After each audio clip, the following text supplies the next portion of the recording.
Goeiedag en welkom by vandag se Na Paas podcast. Ek groet jou met die woorde van die vroeë kerk. Die Here het opgestaan, ons Here het waarlik opgestaan. Dit is wonderlik om saam met julle hierdie tyd van refleksie in te gaan. Paasfees is meer as net 'n herinnering aan Jesus se kruisiging. Dit is 'n uitnodiging om te kyk, te dink, te luister en te verstaan wat Jesus se kruisiging en opstanding vir ons vandag beteken. Dominee Johannes van der Merwe het eens, na aanleiding van die Afro-Amerikaanse lied Were You There, die vraag gevra: was jy daar toe die Heer gekruisig is? As jy daar was en die kruisiging van Jesus met jou eie oë kon sien, hoe sou dit jou geraak het?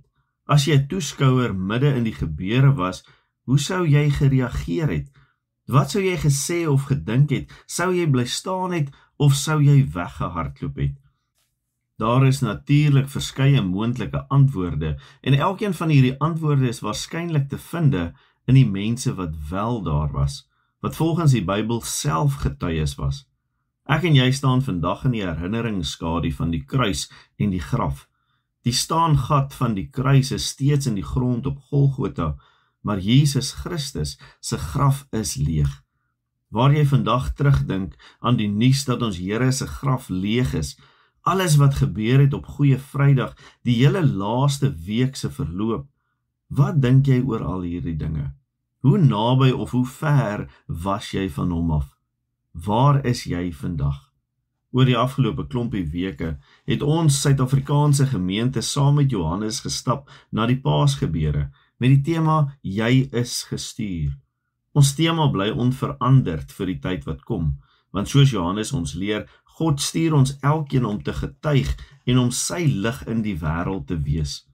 Waar is jy in die skare van Jesus se volgelinge?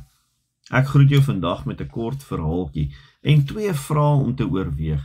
Die verhaaltjie is van die wyle George Foreman, die swaargewig bokskampioen wat in Maart hierdie jaar 2025 oorlede is. George Foreman het in armoede en met woede groot geword. Om sy armoede te verberg het hy 'n leë middagete boksie saam skool toe geneem.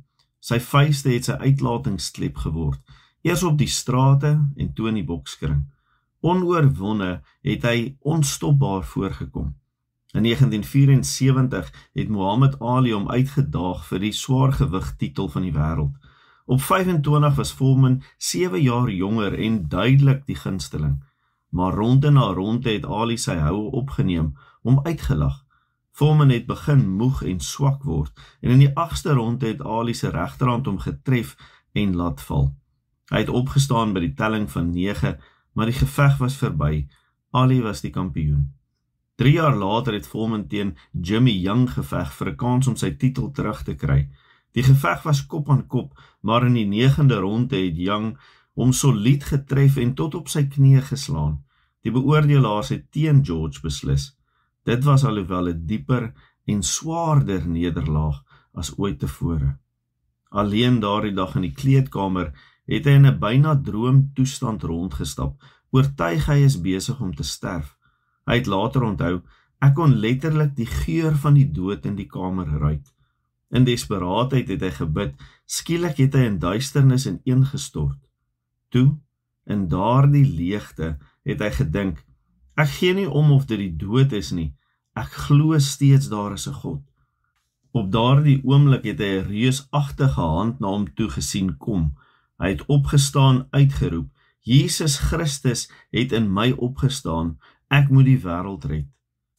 George Foreman het die bokskryt gelos om 'n pastoor te word, homself daarin gewy aan die jeug om hulle te help.